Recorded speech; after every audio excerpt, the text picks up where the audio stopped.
Okay, let's dive right into a question that sounds completely impossible, one that has even stumped some of the biggest companies on the planet. How can you sell millions and millions of products, be incredibly successful, and still somehow lose $1 billion? The answer is hiding in plain sight, in the world of international financial markets. This is the invisible system that actually impacts everything, from the price of your phone to the financial health of entire countries. So let's start with that puzzle, and it involves a company I guarantee you know. Here it is. How does a massive company, a powerhouse like Nintendo or Samsung, have a great year with booming sales and still end up with a huge financial loss? And I'm not kidding, this isn't a trick question.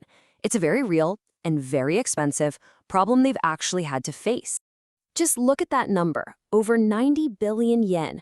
That's what Nintendo lost in 1 year. And it wasn't because of bad sales, it was because of something called foreign exchange. The secret is locked inside the international financial system. Think of it as the engine room of the entire global economy. And to understand that loss, we need to understand how this whole machine works. So, the first piece of our puzzle is something called the international capital market. Now, the easiest way to picture it is to think of a giant global lending library, but instead of books, it's lending out money. So, what's its main job? Well, it's basically a matchmaker. It's all about efficiently connecting people and companies that have extra cash they want to invest with those who need cash to grow, no matter where they are in the world. This is the system that lets money flow across borders. And in this huge global market, money really moves in two fundamental ways. A company can borrow it through debt, which is basically a formal IOU, like a bond that you got to pay back with interest, or it can raise money through equity. That means selling off a tiny piece of the company itself, what we call stock. So here's the bottom line. This global pool of money is pretty much a win-win. For companies that want to grow, it means it's cheaper to borrow money. And for investors, it reduces their risk because they can spread their money all over the globe instead of putting all their eggs in one basket.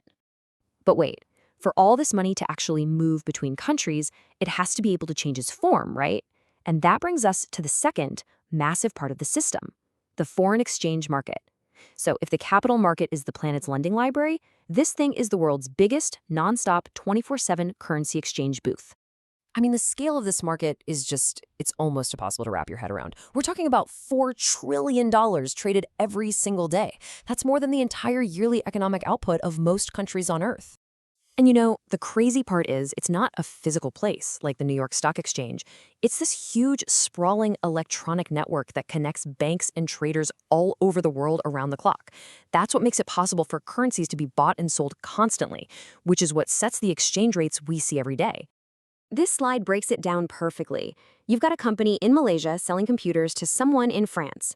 The French customer pays in euros, naturally, but the Malaysian company needs to pay its workers and suppliers in its local currency, the ringgit. Well, the foreign exchange market is that critical bridge that converts those euros into ringgit. Without it, international business would just grind to a halt. Okay, so now we have our two key pieces on the board, the giant global pool of money and the marketplace for swapping it from one currency to another. Let's use them to finally solve that Nintendo puzzle. This quote right here, this is the smoking gun.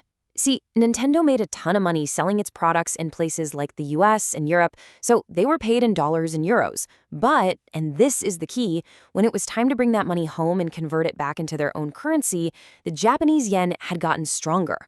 All of a sudden, every single one of those dollars and euros was worth less yen.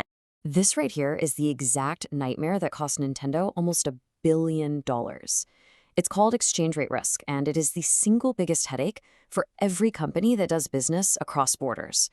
You could have a fantastic year, but your profits can just evaporate because of currency movements that are completely out of your control. It sounds like a completely unsolvable problem, doesn't it?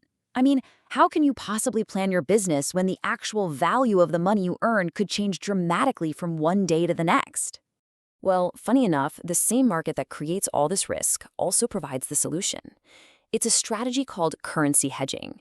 Basically, companies use financial tools to lock in an exchange rate for the future. It's kind of like pre-booking your currency exchange. You might not get the absolute best rate possible, but you're totally protected from the worst-case scenario. It takes all that uncertainty off the table. Now, I know what you might be thinking. Okay, this is all very interesting for these huge corporations, but what does any of it have to do with me? Well, it turns out it has everything to do with you. This system has a direct impact on our daily lives. You've probably seen a scene just like this, right? Whether you're exchanging money for a trip, or maybe a relative is sending money home from another country, the amount you actually get is decided by these massive, invisible market forces. Not to mention, the price of almost anything you buy that was made overseas is directly tied to it. The real takeaway here is that this global financial plumbing, as complex as it is absolutely essential. It affects the prices we pay for everything from cars to bananas. It can determine the stability of an entire national economy. And it's the system that channels money from places with extra savings to places that need investment, fueling growth all around the world. So the crucial point is that while this incredible system connects all of us in ways we never were before, that very connection creates brand new risks. And that leaves us with a big, multi-trillion-dollar question for our time. As money zips across borders faster and more freely than at any point in human history, are we building a stronger, more connected world or a dangerously fragile one? And now you understand the engine that's driving that very question.